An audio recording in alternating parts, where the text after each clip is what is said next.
So ayan po mga kabayan, may lakad kami pero isingit muna namin yung kuryente, baka maputulan.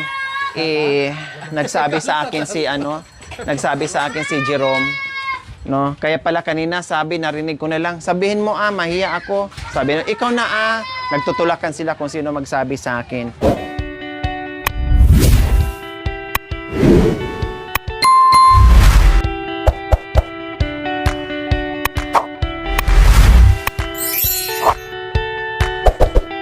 Meron na bang reading? Kailan? Bukas ng maaga. Bukas ng maaga kasi dapat kaninang maaga sinabi niyo para man. Hindi ngayon sasagutin ko ngayon. Sa susunod hindi na. Ngayon lang naman to. Siyempre yung ngayon yun lang. Sa susunod, siyempre kayo na maglahat ng pangailangan nyo. Ibigay ko lang yung una kong tulong para sa inyo. Bukas na lang, maaga. Kamay na lang pagbalik namin. Kasi babalik pa kami. Anong oras na ba? Alas 3. Alas 3 na. Maraming salamat po yan. Ate. Saan ba yung bill? Pakita nga ako sa bill. Yung bill ka mga prinsesa. Sana yung bill? Ano po ba? Yung bill, akin na. Dalawang bill? Nasa yung isa? Lahat na yan, nandyan na. Hindi pa po, yung isa po. Nasa yung isa? Yung isa. 305. Sabay ka na lang, Jerome, magmerienda ka na. So, okay na, para maano. So, ayan po, mga kababayan, may dalawa silang bill ng kuryente na hindi nabayaran, no? May bill sila sa kuryente. 2 buwan daw po ito mga kabayan. Baka daw maputulan na bukas o kaya mamaya. Siguro bukas dahil hapon na no? At bayaran namin, no? Sama namin si Jerome, bayaran namin. Kanino to nakapangalan? Ay, kay Princess na pala to? So, anong buwan to? January, February, Marso. Ito yung Marso. Marso, ito yung January, February. Ito yung February. Ang January nabayaran na. So ito na lang. Maliit lang pala yung bill nyo. Tag 300, 05. Tapos yung isa naman 378 ang pinakamalaki. So asahan nyo na dahil nagdagdag ako ng ilaw plus electric fan. Ang bill nyo nasa more or less 500, no? So, anong sinabi ko sa iyo pagdating sa bayaran? Anong gagawin mo para hindi mahirap? Para masado. Tapos, anong gagawin sa mga bill? Mag-iipon. Mag-iipon ng pangbayad. Maggawa ka ng box. Lagyan mo na, halimbawa, ito, gawa ka ng box. Kuryente. 10, tubig. 10, ganon ang gagawin mo ha. 10 para pagdating sa due date, halimbawa ang naipon mo 300, ang pupunuan mo na lang 78 na lang. Kundi malaking bagay yun, hindi masakit sa ulo. Kasi mamaya matulad na naman sa tubig, na abutin na naman ng siyam-siyam ilang buwan hanggat lumaki.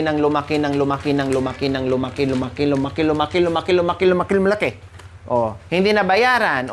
Mababayaran dapat yun pag hindi namatay kasi yung body niya. Pag-usapan natin yan sa susunod.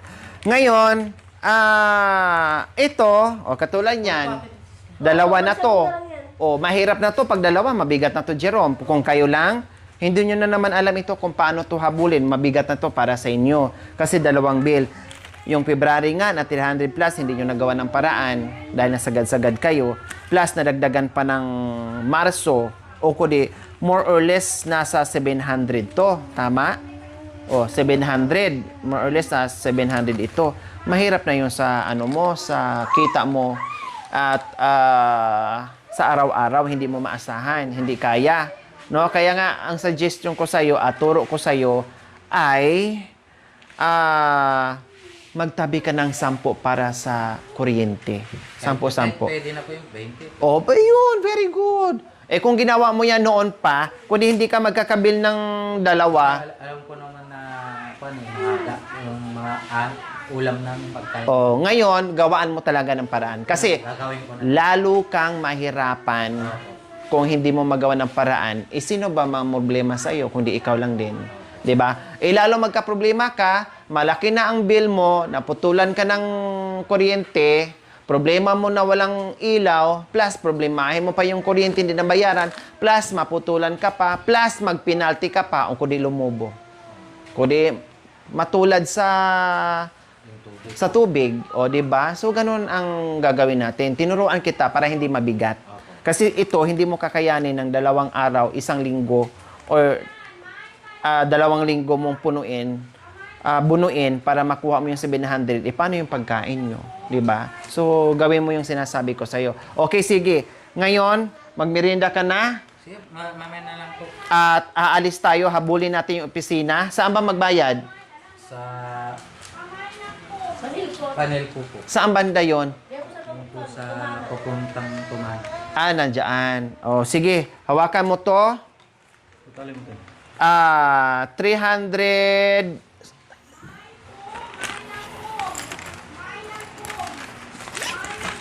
hawakan mo nga muna. So, bayaran na para wala tayong problema. At merong, saka ko lang sabihin, may magsasagot dyan mga kabayan, pero saka ko na lang po sabihin. Kasi wala pa naman, no? Magkano yan, G? 378 point... 378. Point... 401. 401. Hindi, yung... may disconnection na. Opo. May disconnection na pala mga kabayan. May penalty na sila. So, ito na pala. 401. Oh, yan ang sinasabi ko. 328. Plus 328.01. Oh, yan ang sinasabi ko. Mahirap na. May ano na pala. So, 729.8. Ito ang babayaran mo. Oh. 'Di ba? Sabi ko sa iyo, pagkatapos ng disconnection, pagkatapos niyan, disconnection na hindi mo pa mabayaran 'yan, o putulan ka na diyan. O tapos yung iba kinukuha pa naman yung anong tawag doon? Yung kontador ba 'yan? Yung bilog po, nandiyan po. Oh. Inaalis na lang. Kaya nga tatanggalin nila 'yan, 'di ba? O pag natanggal yung iba lagyan ng lock, lagyan nila ng lock. Oh. Tapos pag ibalik mo, magbayad ka na naman ng mag-charge ka na naman. Okay, tara, sige, bayaran natin. What? Ha? So, sabay ka na para mabayaran mo na agad yan. Mahabol mo ngayon. Oh. 700, magkano yon? 729, so 750. Magdala ka na ng 750. Oh. 800. Oh, ano na, 800 na. Walang barya. Oh, tara. Anong gagawin mo? Pa na lang si Dato? Hindi, mag-aeroplano ka para mabilis. Mahabol mo yung oras sa ano kasi ano na 5 minuto na lang close na yung panel ko. Mag-aeroplano ka. Ha? O tama, aeroplano 5 minutes lang. Oh. Tara, magbayad muna kami sa kuryente. Sige, ate. Salamat po. So ayan po mga kabayan, may lakad kami pero isingit muna namin yung kuryente, baka maputulan. Nagsabi sa akin si Jerome, no? Kaya pala kanina sabi, narinig ko na lang, sabihin mo mahiya ako. Sabi na, ikaw na nagtutulakan sila kung sino magsabi sa akin. Oh. Sabi ko kanina din yung sinabi kaagad para nasingit natin kaninang umaga, kanina pa ako pabalik-balik. Okay, sige. Ngayon kasi, ang maliit na sasakyan ginamit. So, sinundo yung anak ko sa school. So, ito muna. Dito muna tayo mga kabayan. Hindi naman na masyadong mainit. So, let's go. Princess! Babalik kami ha. Kanil ko muna lang. Oo. Bayaran mo na doon.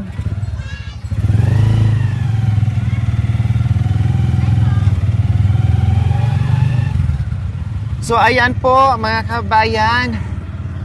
ito na ang sinabi ko ni Jerome, no? Ewan ko kung sino yung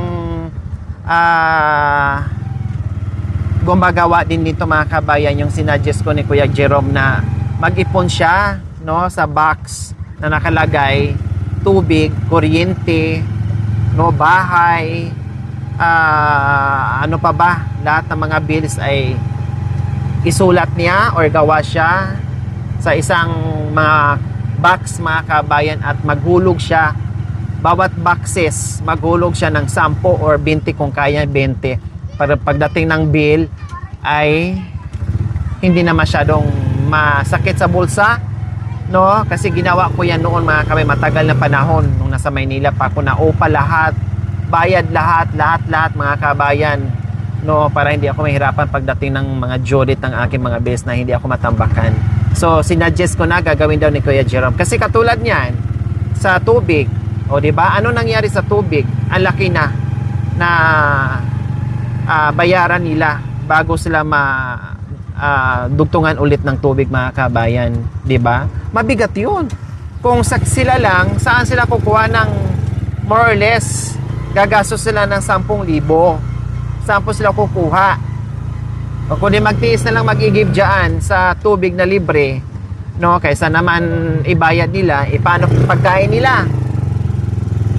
Plus, ngayon na naman, 2 bill, no? Baka maputulan, nangamba na, kaya hindi na napigilan, nag-voice out at nagsabi sa akin, kaya okay, sige, tara, ihabol natin.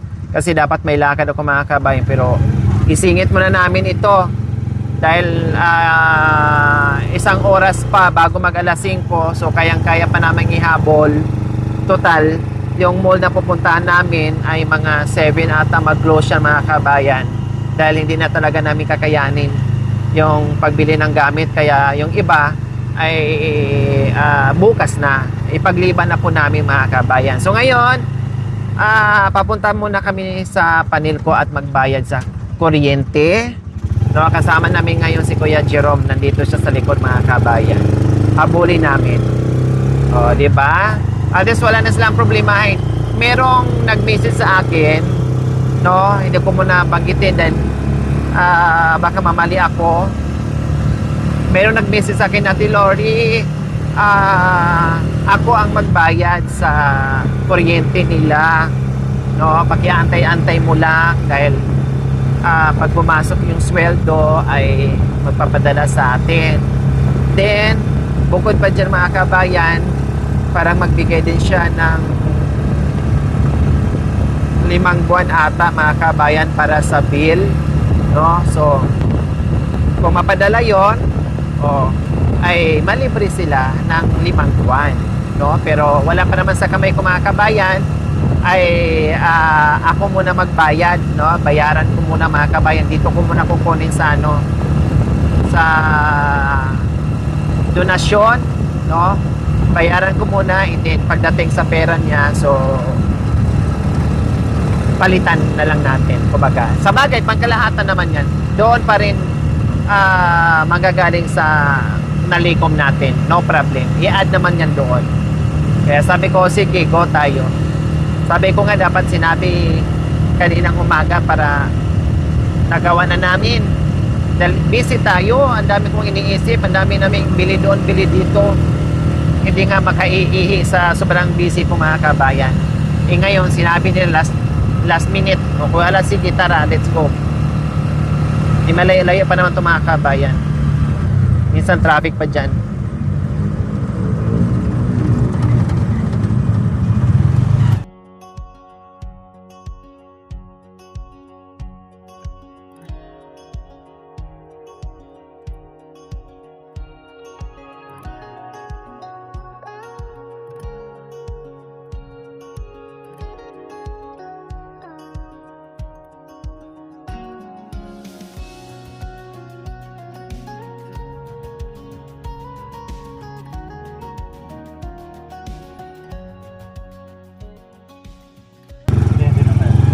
So ayan po mga kabayan, nandito na tayo ngayon sa Panilco.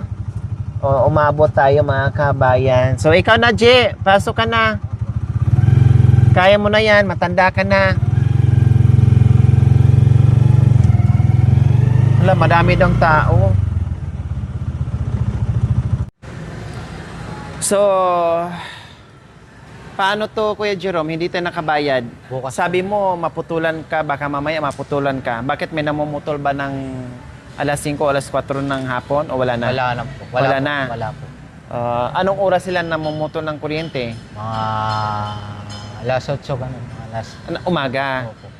So, anong oras ka papunta bukas sa... Mga alas 7, mga alas 8. Alas 7, anong oras magbukas yung panel ko? Mga alas 8 po. Alas 8. Opo. So, alas 7 ka papunta, unahan mo yung gwardiya, ha? Opo. Oh. Kailangan ikaw magbukas sa panel ko para hindi ka sigurado hindi ka maputulan. Opo. Oo. Agahan mo na lang. Kaya mo magpedal yan, di ba? Kaya mo nga nung unang sakay ko nga, mas Oo, malayo pa ngayon eh. Bilisan ko na lang po. Mag-aeroplano ka, kaya mag-chopper ka para mabilis. Di ba? Sige, bukas na lang namin bayaran mga kabayan. Yung pambayad ha, Opo, nandito. baka sabihin mo, ate, hindi ako nakabid, nawala, bahala ka na. Hindi, babayaran ko, alangan naman. Kaya Alangan nga, naman. atago mo Kawawa yung yung pera. mga bata pag wala silang... Yan naman pala eh. Kaya yung turo ko sa'yo ngayon, yung technique na tinuro ko sa'yo, gawin mo ha. Opo. Para hindi masakit sa ulo at hindi sabay-sabay ang bayarin. Opo. Malaki. Maniwala ka sa akin. Pag ginawa mo yan, sabi mo sa akin, ay salamat Ate Lori, tinuruan mo, hindi ako nahirapan. Opo. Ayan. So, ayan po mga kabayan, galing kami sa pagbayad ng kuryente na unsyame. Bili kami ng ulam. Sige. Sige, ako ni Brita, ako kanina pati pa yan.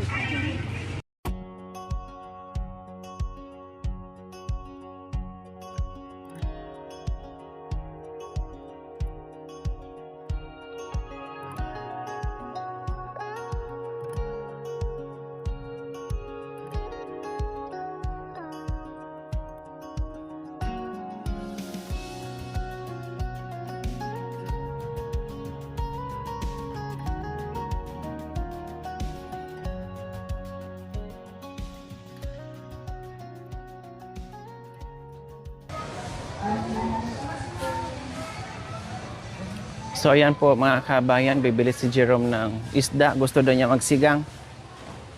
Sige, magsigang ka. Wala palang masyadong ngayon pag sa gabi. Pag sa gabi. Dito. Ayan pala, nandoon sa dulo. Akala ko wala ng isda, marami pa pala.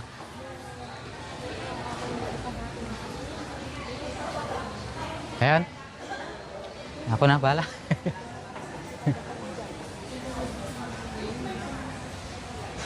Ante, magkano po itong bangus niyo po? Ha? Wala lang tawar?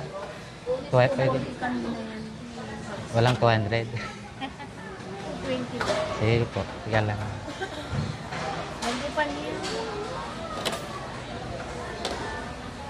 Isa lang? Kayo ang kakain. Para bukas, iba na naman ang ulam. Gusto nila magsigang ng ano. Ayun. Mag 220 na. 220 di 4 di kwan na yan.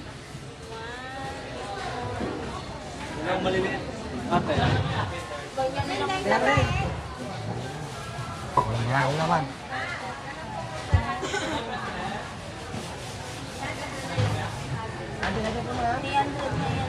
Ha?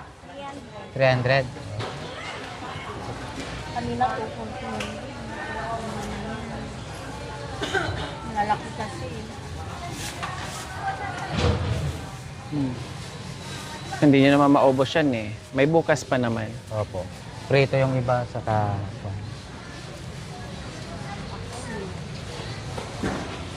Tapos bili ka ng mga ricados mo pang sigang. Thank you, madam.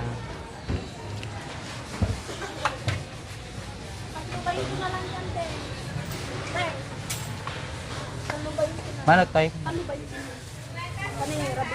Isa lang.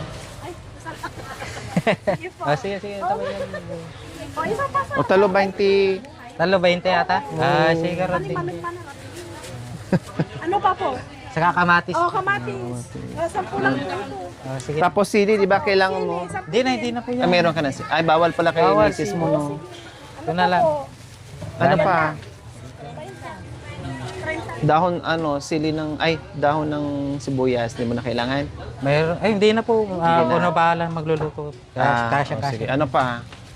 Asin, meron na doon, no? Meron na po. Okay. So, yan lang? Okay. Thank you. Meron na rin. Meron na. O, saan ka pa? Wala na. Tara Wala tayo. na. Saan na tayo? Dito na. No.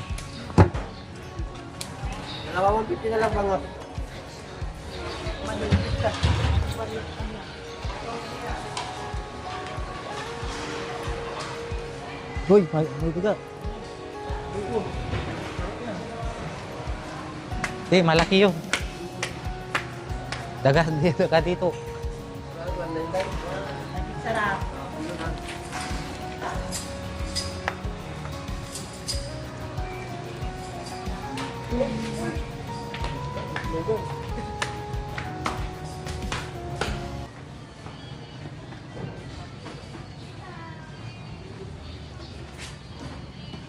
So ayan po mga kabayan, nakasingit kami bumili ng ulam nila ni Jerome para meron daw silang ulam mamaya. Kasi siyempre puro dilata ang nandoon. So ulam, dalawang malalaking bangus po mga kabayan. At iprito daw niya tapos magsabaw siya. So ayos dahil may ulam na sila mamaya. At bukas may ulam na rin sila dahil iprito niya yung iba. Hi, hello po. Ano daw? Pang merienda. Yung barya, bigyan mo nga. Yung sukli mo kanina, bigyan mo na. Hawak na.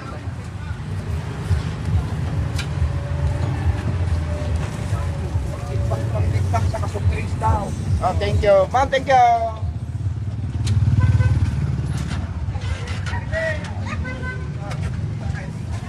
So ayan po mga kabayan. Pauwi na tayo. Tarang tama dahil magluluto pa tayo mga kabayan. Magluto pa si Jerome. Kailang iwan ko kung si Jerome pa magluto or si Ate Princess. Dahil si Ate Princess mga kabayan kahit papaano ay nagluluto na siya. Marunong na rin kahit papaano mga kabayan. Kasi sabi ko hindi pwedeng si Jerome lang ng Jerome ang magluto. Kailangan matutunan din, no? At kailangan din niya magluto talaga para sa asawa niya or mister niya na galing sa trabaho, no, na pagod para pagdating ng bahay ay kakain na. Kasi sabi ko, hindi pwedeng araw-araw bibili kayo ng ulam sa karinderya. Hindi kayo makakatipid, lalong lalaki ang expenses nyo. Sabi ko, bumili ka ng ulam sa umaga para ulam yun na tanghali at gabi.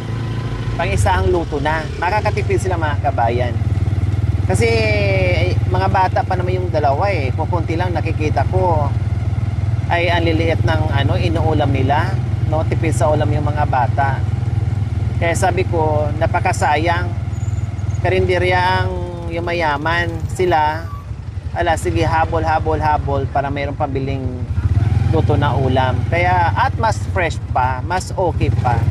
'Di ba? Sila yung nagluto. At makakatipid ng bongga. Kaya, ayun, kailangan ay matutunan nila ni Jerome at Ate Princess yung mga tinuturo ko kung paano sila makatipid, paano makasave, no? At paano yung mga bagay-bagay para hindi sila masyadong mahirapan. Kailangan lang talagang sundin yung mga advice ko, no, yung mga simpleng tinuturo ko para din sa kanila. Sila naman na mag-benefits yan, hindi ako. Kaya, Kuya Jerome, turuan mo. Kaya sabi ko, Kuya Jerome, yung mga simpleng turo ko, no, gawin para yan sa inyo, makatipid kayo, no, malaking tipid sa inyo kapag magluluto kayo. Kaya sabi, opo, sige ate. Oh, very good. Kaya nagluluto na sila ngayon. Meron pa naman silang mga dilata, mga kabayan. Kaya lang sabi ko, ako nag-offer, sige na, bumili ka ng ulam. Para makakain naman kayo ng masarap-sarap at may sabaw, hindi puro dilata. Kasi marami na silang marami silang grocery.